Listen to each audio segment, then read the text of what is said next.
Di sebuah desa kecil bernama Pokrovskoye, terletak di tepi sungai Tura di Siberia, lahirlah seorang anak yang kelak menjadi salah satu tokoh paling kontroversial dalam sejarah Rusia.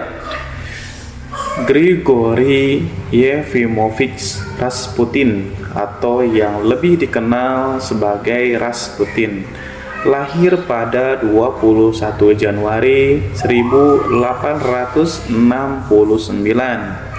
Kehidupan awalnya tampak sederhana, bahkan terbilang suram seperti kebanyakan keluarga petani pada masa itu. Rasputin adalah anak ketujuh dari pasangan Yefim Yakovlevich dan Anna Parsukova. Orang tuanya yang merupakan petani miskin hanya bergantung pada hasil pertanian dan kerja keras yang penuh kesulitan. Sejak kecil, Rasputin sudah menunjukkan sifat yang berbeda-beda dari anak-anak lain di desanya. Dia tidak pernah mendapatkan pendidikan formal, sehingga dia tidak bisa membaca dan menulis.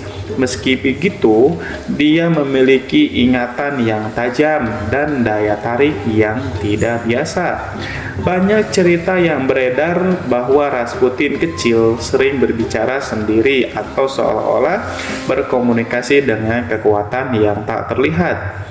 Masyarakat desa menganggapnya aneh, bahkan mistis. Ada yang percaya bahwa dia memiliki kemampuan supranatural, sementara yang lain menganggapnya hanya anak nakal yang gemar mencari perhatian.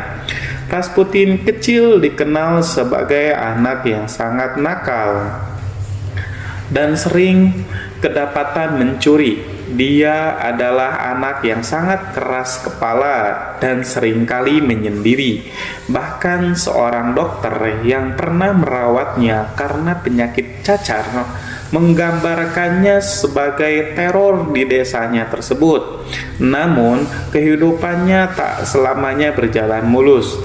Rasputin tumbuh dalam lingkungan yang keras, di mana musim dingin Siberia yang brutal menjadi ujian bertahan hidup. Kehilangan saudara-saudaranya di usia muda karena penyakit dan kecelakaan meninggalkan luka emosional yang mendalam baginya. Ada cerita bahwa dia pernah menyaksikan saudaranya Maria tenggelam di sungai es, sebuah peristiwa tragis yang membuatnya percaya bahwa maut selalu mengintai dalam hidup. Melihat apa yang terjadi pada keluarga ini, orang-orang desa pada kala itu banyak yang menganggap kalau kematian semua saudara-saudaranya merupakan tumbal bagi Rasputin agar bisa bertahan hidup. Ketika Rasputin mencapai usia remaja, dia dikenal sebagai anak yang suka berkelahi dan sering melanggar norma-norma sosial. Dia terlibat dalam sejumlah pencurian kecil di desanya yang membuatnya mendapat reputasi buruk di kalangan penduduk lokal. Meski demikian, dia juga memiliki sisi karismatik yang membuat orang-orang sulit membenci sepenuhnya. Di saat usia menginjak 20-an, dia menikah seorang wanita bernama Praskovia Podorovna Dubrovina. Mereka hidup sederhana dan memiliki 3 orang anak. Meski telah menikah, Rasputin tetap menjadi sosok yang gelisah. Kehidupan rumah tangga tidak mampu meredam dorongan dalam dirinya untuk mencari sesuatu yang lebih besar. Pencarian itu membawanya melakukan perjalanan ke berbagai biara dan tempat suci di seluruh Rusia. Salah satu perjalanan yang paling signifikan adalah kunjungannya ke biara Verkhovturi Di sana dia bertemu dengan para biarawan yang hidup dalam kesederhanaan ekstrim, sesuatu yang sangat mempengaruhinya. Meskipun Rasputin tidak pernah diangkat menjadi seorang biarawan karena dia tidak pernah mengambil sumpah, namun Rasputin menyerap banyak ajaran-ajaran spiritual dan mulai mengembangkan pandangannya sendiri tentang hubungan manusia dengan Tuhan. Selama periode ini, rumor mulai menyebar bahwa Rasputin adalah orang yang sakti, memiliki kemampuan penyembuhan dan memiliki penglihatan gaib. Beberapa orang bahkan percaya bahwa dia bisa melihat masa depan.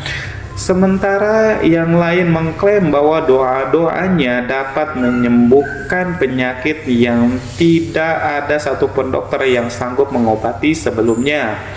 Karisma dan kehadirannya yang kuat membuat orang-orang tertarik padanya. Meskipun tidak semua orang saat itu mempercayai klaimnya, namun tidak semua hal yang terkait dengan Rasputin bersifat positif. Selama perjalanan spiritualnya, dia mulai berhubungan dengan sekte-sekte religius yang dianggap sesat oleh gereja Ortodoks Rusia. Salah satu sekte yang paling kontroversial adalah Kilisti, sebuah sekte rahasia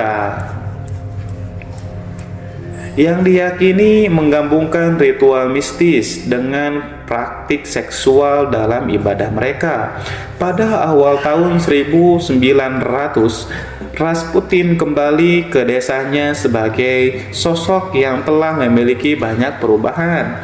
Dia bukan lagi pemuda liar yang dikenal masyarakat, tetapi seorang pengkhotbah karismatik yang membawa pesan spiritual. Pengaruhnya mulai meluas dan namanya mulai dikenal di luar desa kecilnya. Para petani dan orang-orang desa lainnya datang kepadanya untuk meminta nasihat, doa, dan penyembuhan. Meskipun memang kebiasaannya ketika di sekte misterius itu masih sering dia lakukan, yaitu berpesta seks dan wanita-wanita yang bukan istrinya. Namun ini adalah awal dari transformasinya menjadi figur yang lebih besar dalam perjalanan hidupnya. Di dalam pandangan masyarakat pada saat itu, Rasputin tetap menjadi subjek perdebatan. Beberapa tokoh masyarakat menganggapnya sebagai orang suci dan kemampuan ahlinya, sementara yang lainnya melihat sebagai seorang penipu. Pertentangan ini akan terus mengikuti Rasputin sepanjang hidupnya, menjadi bagian tak terpisahkan dari kisah yang penuh intrik dan misteri.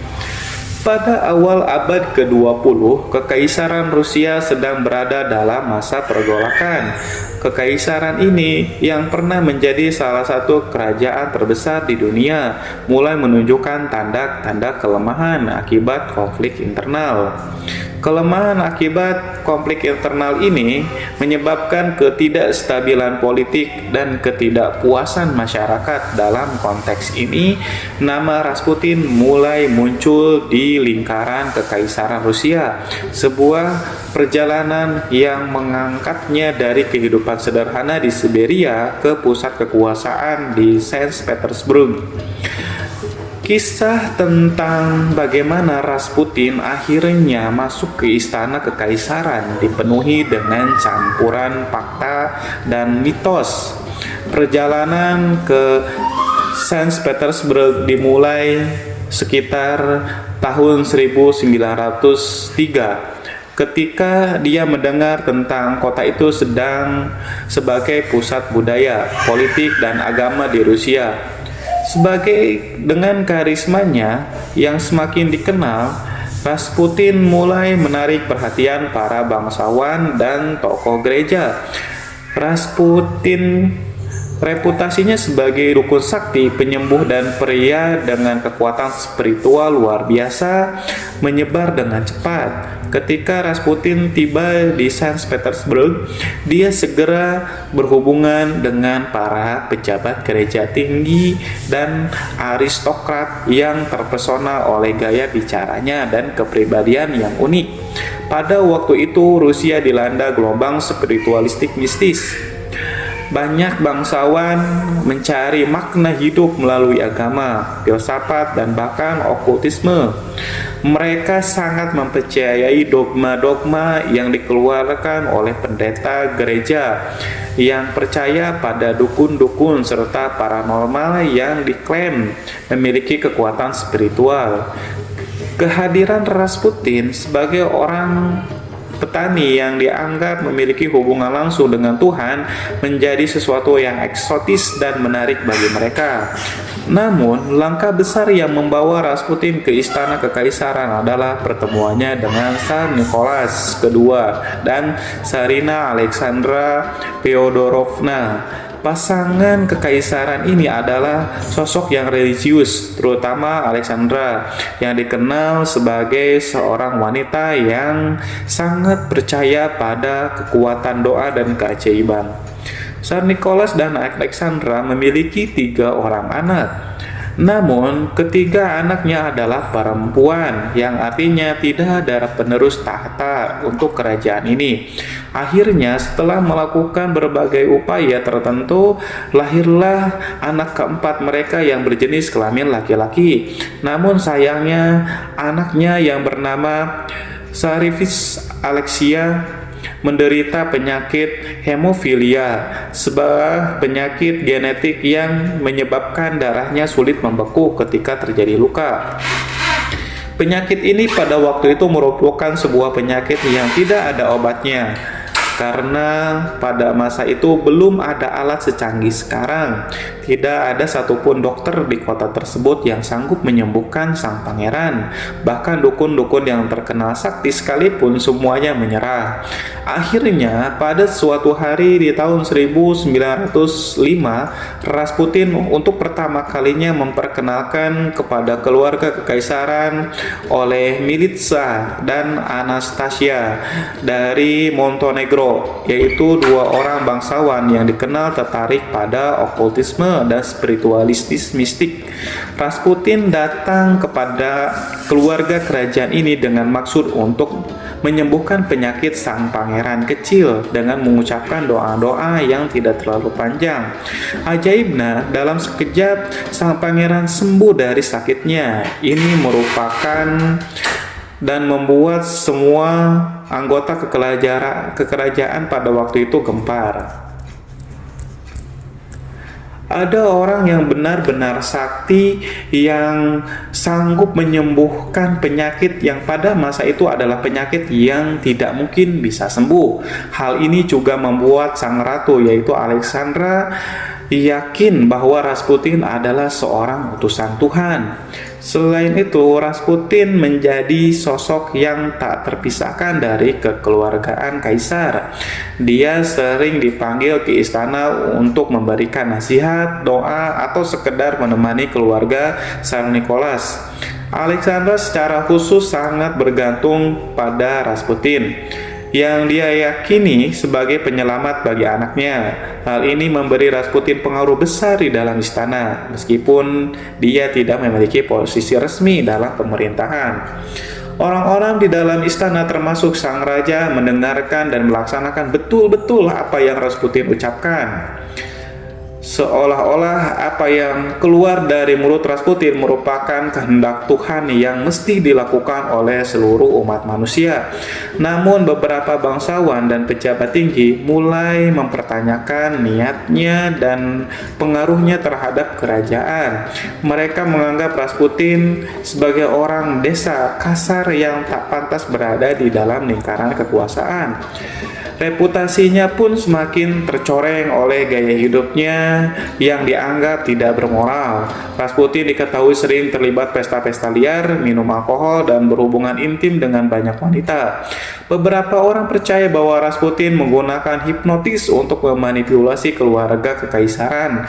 Ada desas-desus yang menyebar di masyarakat pada kala itu bahwa Rasputin memiliki hubungan romantis atau bahkan seksual dengan Tsarina Alexandra. Meskipun tidak ada bukti kuat yang mendukung klaim ini, namun rumor semacam ini cukup untuk memperburuk reputasi keluarga kerajaan di mata masyarakat. Meski demikian, Tsar Nicholas tetap mendukung Rasputin karena pengaruhnya yang sangat besar terhadap Alexandra. Tsar Nicholas sendiri terkenal sebagai penguasa yang lemah dan sering bergantung pada nasihat istrinya. Dengan demikian, posisi Rasputin tetap aman meskipun ada upaya untuk mendiskreditkannya. Pada masa ini, Rasputin juga mulai memberikan pengaruh politik pada Rusia. Meskipun dia tidak memiliki latar belakang politik, dia sering memberikan nasihat kepada Tsar dan Alexandra tentang bagaimana menghadapi isu. Beberapa keputusan penting bahkan diambil berdasarkan rekomendasi Rasputin, yang membuat para pejabat dan bangsawan semakin tidak senang. Mereka melihat Rasputin sebagai ancaman terhadap stabilitas pemerintahan dan simbol dari kelemahan keluarga kekaisaran. Namun, bagi rakyat biasa, Rasputin sering dianggap sebagai pahlawan karena dia berasal dari kelas petani, sama seperti mereka, dan keberhasilannya mencapai lingkaran kekaisaran dianggap sebagai bukti bahwa siapapun bisa mengatasi rintangan kehidupan. Karisma dan reputasinya sebagai penyembuh yang magis membuatnya disukai oleh banyak orang, meskipun gaya hidupnya yang kontroversial tetap menjadi perdebatan. Pada titik ini, Rasputin telah menjadi figur yang penuh kontradiksi. Di satu sisi, dia adalah seorang pria sangat sederhana dari Siberia yang berhasil memenangkan kepercayaan keluarga kekaisaran. Di sisi lain, dia adalah sosok kontroversial yang kehidupannya penuh skandal, rumor, dan tuduhan. Hubungannya dengan keluarga kekaisaran semakin memperburuk citra publik Tsar Nicholas, yang pada akhirnya akan memicu kejatuhan dinasti Romanov pada tahun-tahun berikutnya.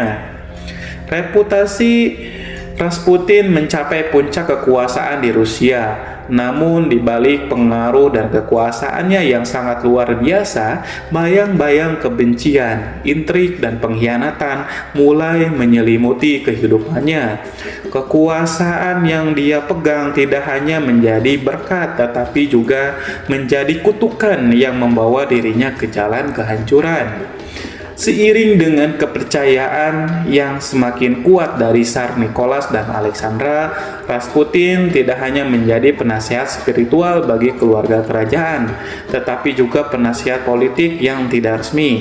Pengaruhnya terlihat jelas dalam keputusan-keputusan penting yang diambil oleh Tsar Nicholas, terutama selama Perang Dunia ke-1 pada tahun 1914. Ketika Rusia terlibat dalam perang yang melelahkan melawan Jerman dan sekutunya, Rasputin memberikan nasihat yang seringkali dianggap tidak masuk akal oleh para pejabat militer.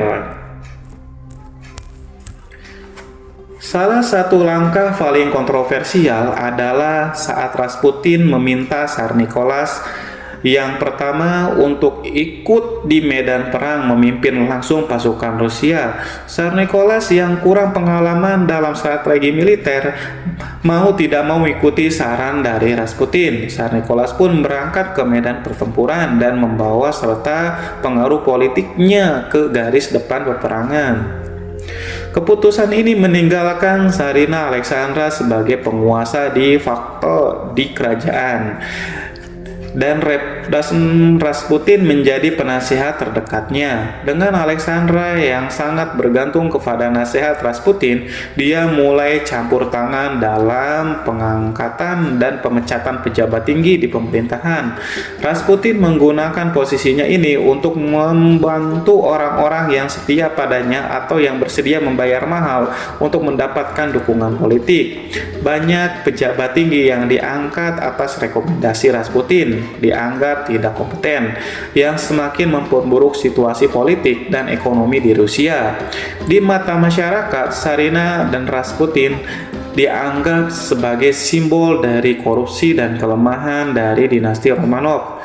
Kontroversial dan skandal Rasputin di tengah kekuasaan yang semakin besar, gaya hidup Rasputin menjadi bahan gosip dan skandal. Meskipun dia sering berbicara tentang doa dan penyucian ritual, kehidupan pribadinya jauh dari citra orang suci. Rasputin dikenal masih suka berpesta, minum alkohol, dan sering berhubungan intim dengan wanita, baik dari kalangan aristokrat maupun rakyat biasa. Banyak wanita di istana yang terpikat oleh karismanya dan percaya bahwa hubungan intim dengan Rasputin dapat membawa berkat atau penyembuhan. Rumor tentang perilaku seksual Rasputin semakin menyebar, terutama karena dia sering terlihat bersama para wanita bangsawan di tempat-tempat umum. Hal ini membuat marah banyak pejabat tinggi dan bangsawan yang merasa reputasi keluarga kekaisaran tercemar oleh kedekatan mereka dengan Rasputin. Bahkan muncul tuduhan bahwa Rasputin memiliki hubungan khusus dengan Tsarina Alexandra yang merupakan istri dari sang raja.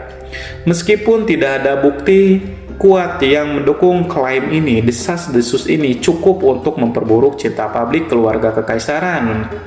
Pamflet dan karikatur yang memperlihatkan Rasputin bersama Tsarina Alexandra dan para wanita di istana mulai beredar di Rusia. Dalam salah satu pamflet terkenal, Rasputin digambarkan sebagai raja bayangan yang mengendalikan Tsar dan Tsarina yang dengan kekuatan magisnya. Rasputin dan hal-hal gaib. Rasputin juga dikenal karena klaim-klaimnya yang berhubungan dengan hal-hal gaib.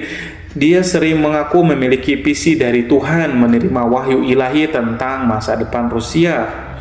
Kemampuan untuk menyembuhkan penyakit, terutama dalam kasus Tsarevna Alexia, dianggap sebagai bukti kekuatan supranaturalnya. Beberapa orang percaya bahwa Rasputin adalah seorang penyihir. Ada yang percaya bahwa dia adalah penipu berkedok agama, bahkan ada pula yang mengatakan bahwa Rasputin adalah iblis manusia.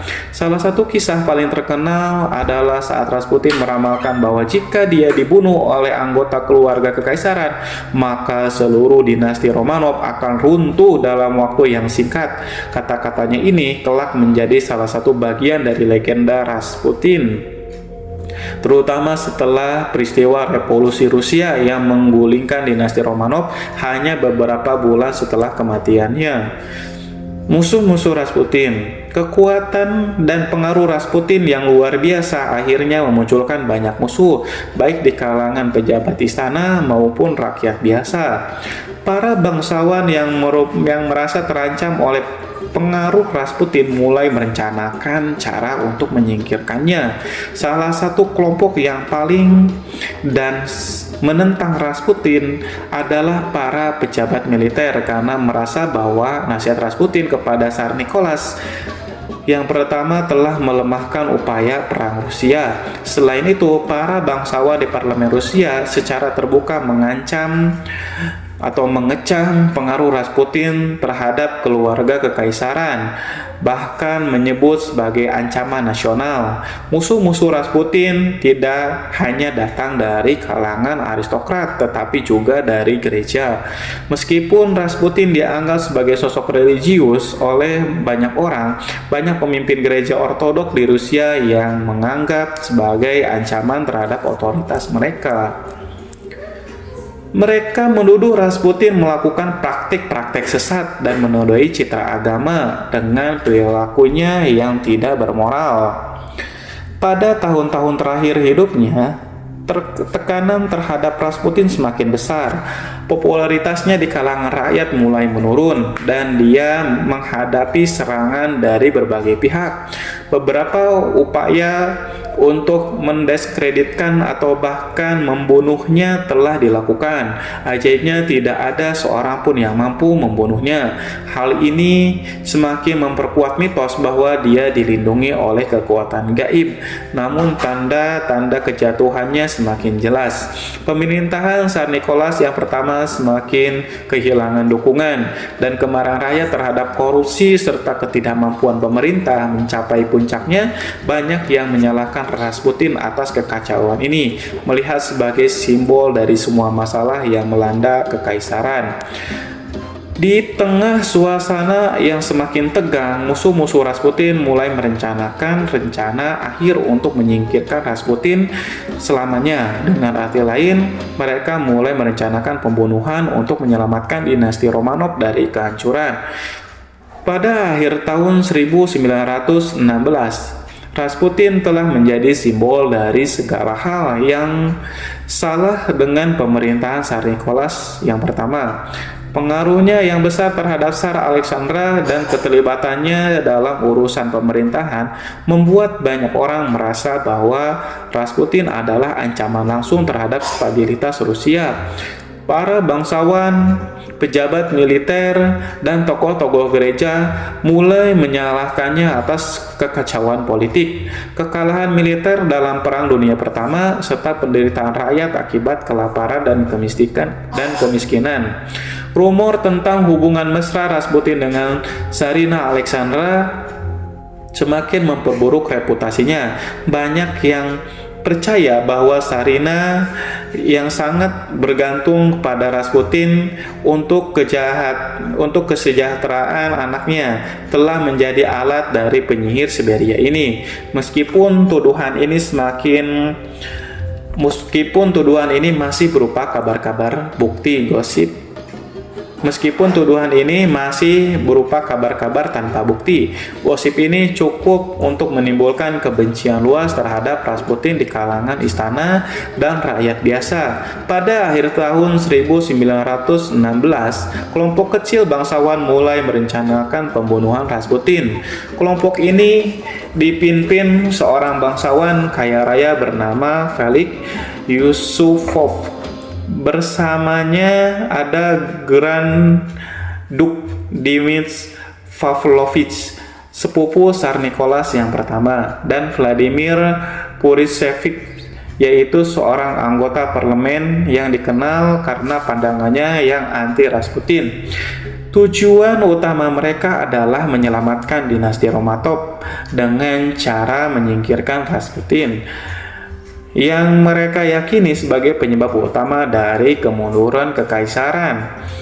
Mereka percaya bahwa tanpa pengaruh Rasputin, Tsar Nicholas yang pertama dan Tsarina akan mampu memulihkan kredibilitas mereka di mata masyarakat. Namun, mereka juga tahu bahwa membunuh Rasputin bukanlah tugas yang mudah. Banyak orang yang percaya bahwa Rasputin memiliki kekuatan mistis yang membuatnya sulit dilukai atau dibunuh. Rencana pembunuhan itu disusun dengan hati-hati. Felix Yusupov mengundang Rasputin ke rumah mewah di Moika Place pada malam hari tanggal 16 Desember tahun 1916. Yusupov berpura-pura membutuhkan nasihat spiritual dari Rasputin untuk menyembuhkan istrinya yang bernama Irina, yang dikatakan bahwa Irina saat itu sedang sakit parah. Meskipun sebenarnya Irina